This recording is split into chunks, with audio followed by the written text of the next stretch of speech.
Hello friends, welcome to my cooking channel ಮನೆ ರುಚಿ ಮೈಸೂರು. ಹೇಗಿದ್ದಾರೆ ಎಲ್ಲರೂ? ತುಂಬ ಚೆನ್ನಾಗಿದ್ದಾರೆ ಅಂದ್ಕೊಂಡಿದ್ದೀನಿ.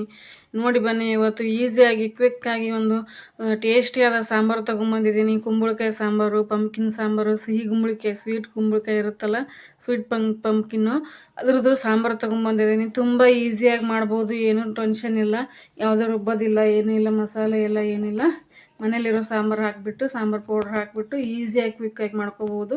ನೋಡಿ ಬನ್ನಿ. ಇನ್ನೂ ಯಾರೆಲ್ಲ ಸಬ್ಸ್ಕ್ರೈಬ್ ಮಾಡ್ಕೊಂಡಿಲ್ಲ ಪ್ಲೀಸ್ ಸಬ್ಸ್ಕ್ರೈಬ್ ಮಾಡ್ಕೊಂಡು ನೋಡಿ. ಹಾಗೆ ನೋಡಬೇಡಿ, ಸೈಡಿಗಿರೋ ಬೆಲ್ ಬಟನ್ನ ಕ್ಲಿಕ್ ಮಾಡಿ, ಆಲ್ ಅಂತ ಸೆಲೆಕ್ಟ್ ಮಾಡಿ, ಫಸ್ಟ್ ನೋಟಿಫಿಕೇಷನ್ ನಿಮಗೆ ಬರುತ್ತೆ. ಪ್ಲೀಸ್ ಸ್ಕಿಪ್ ಮಾಡಿದೆ ನೋಡಿ ಬನ್ನಿ. ನಾನು ಇಲ್ಲೊಂದು ಕುಕ್ಕರ್ ಇಟ್ಕೊಂಡಿದ್ದೀನಿ. ಒಂದು ಚಿಕ್ಕ ಕಪ್ಪಿಂದ 1 ಕಪ್ ತೊಗರಿಬೇಳೆ ತೊಗೊಂಡಿದ್ದೀನಿ. ಸ್ಟೀಲ್ ಕಪ್ ಇರುತ್ತಲ್ಲ ಚಿಕ್ಕದು, ಅದರದ್ದು ಅದೇ ಕಪ್ಪಿಂದ 2 ಕಪ್ ಹೆಸರುಬೇಳೆ ತೊಗೋತಾ ಇದ್ದೀನಿ. 1 ಕಪ್ ತೊಗರಿಬೇಳೆ, 2 ಕಪ್ ಹೆಸರುಬೇಳೆ. ನೋಡಿ, ಚೆನ್ನಾಗಿ ನೀಟಾಗಿ ತೊಳ್ಕೊಳ್ಳಿ. ತುಂಬ ಗಲೀಜಿರುತ್ತೆ, ಧೂಳು ಇರುತ್ತೆ, ಹೊರಗಡೆ ಇರುತ್ತಲ್ಲ. ನೋಡಿ, ಇಲ್ಲಿ ಕುಂಬಳಕಾಯಿನ ಈಗ ಚಿಕ್ಕ ಚಿಕ್ಕ ಪೀಸಾಗಿ ಒಂದು ಬೌಲಲ್ಲಿ ಕಟ್ ಮಾಡಿ ಇಟ್ಕೊಂಡಿದ್ದೀನಿ. ಒಂದು 1/4 kg ಮೇಲೆ ಇದೆ ಕುಂಬಳಕಾಯಿ. ನೋಡಿ, ಅದಕ್ಕೆ ನಾನು ಬೇಳೆ ತೊಳ್ಕೊಂಡು ಇಟ್ಟಿದ್ವಲ್ಲ, ಅದಕ್ಕೆ ನಾನು 2 ಟೊಮೆಟೊ ಮತ್ತು 1 ಈರುಳ್ಳಿ ಹಾಕ್ತಾಯಿದ್ದೀನಿ. ಕೊತ್ತಂಬರಿ ಸೊಪ್ಪು ಮತ್ತು ಕರಿಬೇವು ಸ್ವಲ್ಪ ಹಾಕಿಬಿಟ್ಟು, ಸ್ವಲ್ಪ ಎಣ್ಣೆ, ಅರಿಶಿನ ಹಾಕಿಬಿಟ್ಟು, ನೀರು ನೀವು ಎಷ್ಟು ಬೇಕು ಸಾಂಬಾರು ಅಷ್ಟು ನೋಡಿಕೊಂಡು, ಬೇಳೆ ಬೇಯೋಷ್ಟು ನೀರು ಭೀ ಹಾಕೋಬಹುದು. ನೋಡಿ, ಒಂದು ಚಿಟಿಕೆಯಷ್ಟು ಅಂದರೆ ಒಂದು ಅರ್ಧ ಸ್ಪೂನಷ್ಟು ಅರಿಶಿನ ಹಾಕೋತಾ ಇದ್ದೀನಿ, ಮತ್ತು ಎಣ್ಣೆ ಹಾಕೋತಾ ಇದ್ದೀನಿ. ಒಂದು ಅರ್ಧ ಸ್ಪೂನು ಅರಿಶಿನ ಎಣ್ಣೆ ಹಾಕ್ಕೊಂಡ್ಬಿಟ್ಟು ಚೆನ್ನಾಗಿ ಒಂದು 4ರಿಂದ 5 ವಿಸಲು, 4 ವಿಸಲ್ ಆದರೆ ಸಾಕು. 4 ವಿಸಲು ಕುಗ್ಸ್ಕೊಂಬನ್ನಿ ಸಾಕು. ನೋಡಿ, ಕುಗ್ಸ್ಕೊಂಬಂದಿದ್ದೀನಿ. ನೋಡಿ ಯಾವ ಥರ ನುಣ್ಣಗೆ ಬೆಂದಿದೆ. ಈ ಟೊಮೊಟೊ ಮತ್ತು ಈರುಳ್ಳಿ ಎಲ್ಲ ಚೆನ್ನಾಗಿ ಮ್ಯಾಶ್ ಮಾಡ್ಕೋಬೇಕು ಫ್ರೆಂಡ್ಸ್. ಸೌಟ್ಲೆ ಆಡಿದ್ರೆ ನೀಟಾಗಿ ಆಗೋಲ್ಲ. ಹೀಗೆ ಈ ಥರ ಮ್ಯಾಶರ್ ತೊಗೊಂಡು ನೀಟಾಗಿ ನುಣ್ಣಗೆ ಮ್ಯಾಶ್ ಮಾಡ್ಕೊಳ್ಳಿ ಬೇಳೆನ. ಯಾಕೇಳಿ 4ರಿಂದ 5 ಕೂಗಿಸ್ಕೊಂಡಿರ್ತೀವಲ್ಲ, ಬೇಗ ಬೆಂದು ಸಾಫ್ಟ್ ಆಗಿಬಿಡುತ್ತೆ. ಸ್ವಲ್ಪ ಮ್ಯಾಶ್ ಮಾಡ್ಕೊಂಡ್ರೆ ಸಾಕು. ಈ ಕಡೆ ನೋಡಿ, ಒಂದು ಒಲೆ ಮೇಲೆ ಒಂದು ಪಾತ್ರೆ ಇಟ್ಟಿದ್ದೀನಿ ಸಾಂಬಾರು ಮಾಡೋಕ್ಕೆ, ಒಗ್ಗರಣೆ ಹಾಕ್ಕೊಳ್ಳೋಕ್ಕೆ. 2ರಿಂದ 3 ಸ್ಪೂನಷ್ಟು ಎಣ್ಣೆ ಹಾಕ್ಕೊಂಡಿದ್ದೀನಿ. ಜೀರಿಗೆ ಸಾಸಿವೆ ಹಾಕ್ಕೊಂಡಿದ್ದೀನಿ.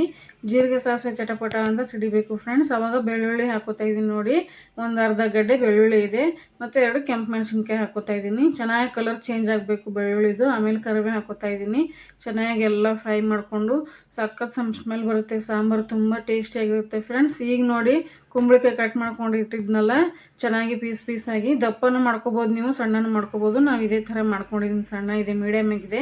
ನೋಡಿ, ಇದನ್ನು ಕುಕ್ಕರಲ್ಲಿ ಬೇಳೆಲಿ ಹಾಕಿ ಬೇಯಿಸ್ಬಿಡಿ ಫ್ರೆಂಡ್ಸ್. ತುಂಬ ಎಲ್ಲ ವಿಟಮಿನ್ಸ್ ಎಲ್ಲ ಹೋಗಿಬಿಡುತ್ತೆ. ಈ ಥರ ನೀವು ಅದೇನು ಬೇಗ ಬೆಂದೋಡುತ್ತೆ. ಉಪ್ಪು ಹಾಕಿಬಿಟ್ಟು ಒಂದು 5 ನಿಮಿಷ 4 ನಿಮಿಷ ಬೇಯಿಸಿದ್ರೆ ಸಾಕು. ಒಗ್ಗರಣೆಯಲ್ಲೇ ಬೆಂದು ಹೋಗುತ್ತೆ. ತುಂಬ ಸಾಫ್ಟಾಗಿರುತ್ತೆ ಅದು. ನೋಡಿ, ಕಟ್ ಮಾಡುವಾಗ ಗಟ್ಟಿ ಅನಿಸುತ್ತೆ, ಆದರೆ ಅದು ಒಗ್ಗರಣೆ ಹಾಕಿದ್ರೆ ಸಾಕು. ನೋಡಿ, ಇಲ್ಲಿ ತೋರಿಸ್ತಾ ಇದ್ದೀನಿ. ನೋಡಿ ಫ್ರೆಂಡ್ಸ್, ಒಗ್ಗರಣೆಯಲ್ಲೇ ಬೆಂದು ಹೋಗುತ್ತೆ. ಕುಕ್ಕರಲ್ಲಿ ಬೇಳೆಲ್ಲ ಬೇಯಿಸ್ಬೇಡಿ ಫ್ರೆಂಡ್ಸ್, ತುಂಬ ಸಾಫ್ಟ್ ಆಗುತ್ತೆ, ಬಾಯಿಗೆಲ್ಲ ಸಿಗಲ್ಲ.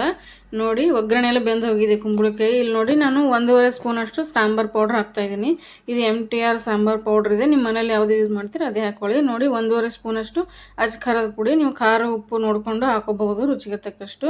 ಇಲ್ಲಿ ನೋಡಿ, ಹುಣಸೆಹಣ್ಣು ರಸ, ಒಂದು ನಿಂಬೆಹಣ್ಣು ಗಾತ್ರದಷ್ಟು ಹುಣಸೆಹಣ್ಣು ನೆನೆಕಿಟ್ಟಿದ್ದೆ ಮೊದಲೇ, ಅದರ ರಸ ಹಾಕೋತಾ ಇದ್ದೀನಿ. ಈಗ ಹುಣಸೆಹಣ್ಣು ಮತ್ತು ಮಸಾಲೆ ಚೆನ್ನಾಗಿ ಕುದಿಬೇಕು ಫ್ರೆಂಡ್ಸ್. ಎಲ್ಲ ಕುಂಬಳಕಾಯಿ ಪೀಸಸ್ಗಳಿಗೆಲ್ಲ ಕೋಟ್ ಆಗಬೇಕು. ನೋಡಿ, ಘಮ ಅಂತೂ ಇಷ್ಟು ಚೆನ್ನಾಗಿ ಬರ್ತಾಯಿತ್ತು. ತುಂಬ ಟೇಸ್ಟಿಯಾಗಿ, ತುಂಬ ಸಖತ್ತಾಗಿತ್ತು ಸಾಂಬಾರು. ನೀವು ಒಂದ್ಸಲ ಮಾಡಿ ಫ್ರೆಂಡ್ಸ್. ಈಗ ನೋಡಿ, ಸ್ವಲ್ಪ ಎಣ್ಣೆ ಬಿಟ್ಟ ಮೇಲೆ ಎಲ್ಲ ಒಗ್ಗರಣೆ ನೋಡಿ ಬೇಯಿಸಿರೋ ಬೇಳೆ ಹಾಕೋತಾ ಇದ್ದೀನಿ. ಏನು ಕಾಣಿಸ್ತಾ ಇದೆ ನೋಡಿ, ಎಷ್ಟು ಸಖತ್ತಾಗಿ. ನಿಮ್ಗೆ ಎಷ್ಟು ಬೇಕು ತಿಳಿ ಗಟ್ಟಿ ನೋಡಿಕೊಂಡು ನೀರು ಹಾಕೋಬಹುದು, ಕ್ವಾಂಟಿಟಿ ನೋಡಿಕೊಂಡು. ನೋಡಿ, ಇನ್ನೂ ಸ್ವಲ್ಪ ಗಟ್ಟಿ ಇದೆ, ನಾನು ನೀರು ಹಾಕೋತಾ ಇದ್ದೀನಿ. ಅದೇ ಬೇಳೆ ಕುಕ್ಕರಲ್ಲಿ ನೀರು ಹಾಕೋತಾ ಇದ್ದೀನಿ. ನಿಮ್ಗೆ ತೆಳುವಾಗಿ ಬೇಕಂದ್ರೆ ಇನ್ನೂ ನೀರು ಹಾಕೋಬಹುದು. ನೋಡಿ, ರುಚಿ, ಖಾರ, ಉಪ್ಪು, ಮಸಾಲೆ ಎಲ್ಲ ನೋಡ್ಕೊಂಡು ಹಾಕ್ಕೊಳ್ಳಿ ನಿಮ್ಗೆ ರುಚಿಗೆ ತಕ್ಕಷ್ಟು. ನೋಡಿ, ಸ್ವಲ್ಪ ಕೊತ್ತಂಬರಿ ಹಾಕೋತಾ ಇದ್ದೀನಿ ಮೇಲೆ. ಇದೇ ಥರ ಮಾಡಿ ಫ್ರೆಂಡ್ಸ್, ತುಂಬ ರುಚಿಯಾಗಿರುತ್ತೆ, ತುಂಬ ಈಸಿ ಕ್ವಿಕ್ ಆಗುತ್ತೆ. ರುಚಿಗೆ ತಕ್ಕಷ್ಟು ಉಪ್ಪು ಹಾಕ್ಕೊಂಡು ಚೆನ್ನಾಗಿ ಕುದಿಸ್ಕೊಳ್ಳಿ ಫ್ರೆಂಡ್ಸ್. ಸಾಂಬಾರುಗಳು ಯಾವುದೇ ಮಾಡಿ ಫ್ರೆಂಡ್ಸ್, ನೀವು 5ರಿಂದ 10 ನಿಮಿಷ ಚೆನ್ನಾಗಿ ಕುದಿಸ್ಕೋಬೇಕು. ಹುಣಸೆಹಣ್ಣು ಹಾಕಿದ್ವಲ್ಲ ರಸ, ಅದಕ್ಕೆ ನಾನು ಬೆಲ್ಲ ಹಾಕ್ತಾಯಿದ್ದೀನಿ. ಒಂದು ಅರ್ಧ ಸ್ಪೂನು ಬೆಲ್ಲ ಹಾಕ್ಕೊಂಡು ಚೆನ್ನಾಗಿ ಒಂದು 5 ನಿಮಿಷ ಕುದಿಸ್ಕೋಬೇಕು ಫ್ರೆಂಡ್ಸ್. ಎಷ್ಟು ನಾವು ಮಾಡಿರ್ತೀವಲ್ವ ಸಾಂಬಾರು, ಅದಕ್ಕೆ ಒಂದು 2 ಇಂಚಷ್ಟು ಕಮ್ಮಿ ಆಗಿರಬೇಕು, ಅಷ್ಟು ಚೆನ್ನಾಗಿ ಕುದಿಸ್ಬೇಕು ಫ್ರೆಂಡ್ಸ್. ಟೇಸ್ಟಿಯಾಗಿರುತ್ತೆ, ತುಂಬ ಸಖತ್ತಾಗಿರುತ್ತೆ ಫ್ರೆಂಡ್ಸ್. ಹೀಗೆ ನಿಮ್ಮ ಮನೇಲಿ ಮಾಡಿ ಕಮೆಂಟಲ್ಲಿ ತಿಳಿಸಿ ಹೇಗೆ ಬಂದಿದೆ ಅಂತ. ಸಬ್ಸ್ಕ್ರೈಬ್ ಮಾಡ್ಕೊಂಡು ನೋಡಿ ಫ್ರೆಂಡ್ಸ್, ತುಂಬ ಹೆಲ್ಪ್ ಆಗುತ್ತೆ. ಹಾಗೆ ನೋಡಬೇಡಿ, ನಿಮ್ಮ ಕಮೆಂಟಲ್ಲಿ ತಿಳಿಸಿ ನಿಮ್ಗೆ ಹೇಗೆ ಅನ್ನಿಸ್ತು ಅಂತ. ಇಷ್ಟ ಆದರೆ ಲೈಕ್ ಮಾಡಿ ಫ್ರೆಂಡ್ಸ್. ನೋಡಿ, ಸರ್ವ್ ಮಾಡ್ತಾಯಿದ್ದೀನಿ. ಏನು ಸಖತ್ತಾಗಿ ಬಂದಿದೆ, ತುಂಬ ಟೇಸ್ಟಿಯಾಗಿತ್ತು ಸಾಂಬಾರು. ನಿಮಗೂ ಇಷ್ಟ ಆದರೆ ಒಂದು ಲೈಕ್ ಮಾಡಿ, ಶೇರ್ ಮಾಡಿ, ಕಮೆಂಟ್ ಮಾಡಿ, ನಿಮ್ಮ ಫ್ಯಾಮಿಲಿ ಫ್ರೆಂಡ್ಸಿಗೆಲ್ಲ ಶೇರ್ ಮಾಡಿ. ಸಬ್ಸ್ಕ್ರೈಬ್ ಮಾಡ್ಕೊಂಡು ನೋಡಿ ಫ್ರೆಂಡ್ಸ್. ಆಲ್ ಅಂತ ಬಟನ್ ಕ್ಲಿಕ್ ಮಾಡಿ, ನೀವೆಲ್ಲ ನೋಟಿಫಿಕೇಷನ್ ನಿಮಗೆ ಬರುತ್ತೆ friends. Thank you for watching friends. ಹೀಗೆ ಸಪೋರ್ಟ್ ಇರಲಿ ನಿಮ್ಮದು.